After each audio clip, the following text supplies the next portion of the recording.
আসসালামু আলাইকুম। আমার চ্যানেল মেহিমা কুকিং ডায়েরিতে সবাইকে জানাচ্ছি স্বাগতম। আবার একটি রেসিপি নিয়ে আপনাদের সামনে চলে এসেছি। রেসিপিটি হচ্ছে তেলাপিয়া মাছের চপ।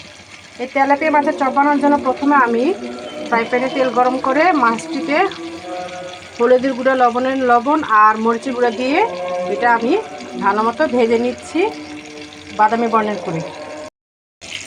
এই যে তেলাপিয়া মাছটা এক পিঠ ভাজার হওয়ার পরে আমি আরেক পিঠ উল্টে দিয়েছি।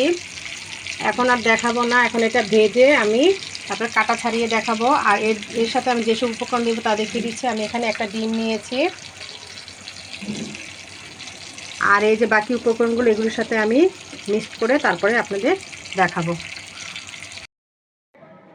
এই যে আমি তেলাপিয়া মাছটা বেছে নিয়েছি, আর সাথে যে বাকি উপকরণগুলো ছিল সেগুলো দিয়ে দিয়েছি, আর এর সাথে আমি 1 চামচ ঘি দিয়েছি। এখন এটা আমি ভালো মতো মিক্সড করে নিব, আর আমি সাথে 3 চামচ ময়দাও দিয়েছি, তাহলে এটা ভালো হবে চপটা বানানোর জন্য।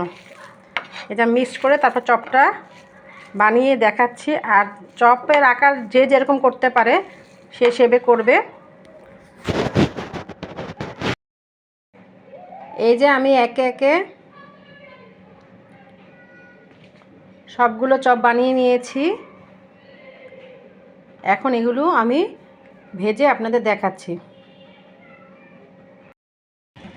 এই যে আমি কড়াইটা বসিয়ে রেখেছিলাম আগে, আর তেলটা গরম হয়ে গেছে।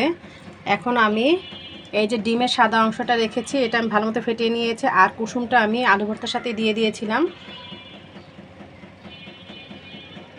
এই যে এখন আমি ডিমে চুপ দিয়ে ছেড়ে দিব। এভাবে একে একে আমি সবগুলো চপে দিয়ে দিব, দিয়ে আমি বাদামি বর্ণের করে ভেজে তারপর আপনাদের দেখাচ্ছি। এই যে দেখেন চপগুলো বাদামি বর্ণের হয়ে ভাজা হয়ে গেছে। এখন এটা আমি একে একে যে নামিয়ে ফেলবো, নামিয়ে তারপরে পরিবেশন করে দেখাচ্ছি।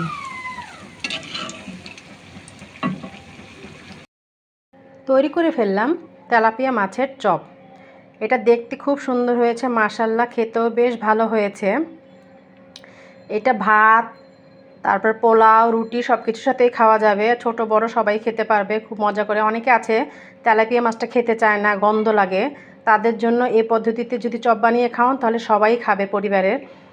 আমার এই চ্যানেলের ভিডিওটা যদি ভালো লেগে থাকে অবশ্যই লাইক, কমেন্ট, শেয়ার করবেন। আমার চ্যানেলটিকে সাবস্ক্রাইব করবেন, আমার পেজটিকে ফলো দিবেন। আল্লাহ হাফেজ।